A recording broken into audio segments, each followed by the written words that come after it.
خب بسم الله الرحمن الرحیم. به نام خداوند بخشنده مهربان. اینجا عبارت است از قله 3550 متری کلکچان.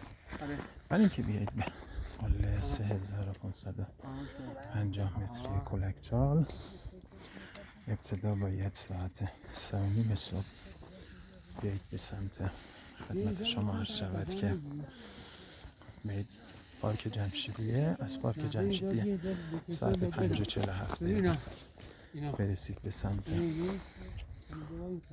پناهگاه باهنر یا کلکچال و ساعت خدمت شما عرض شود که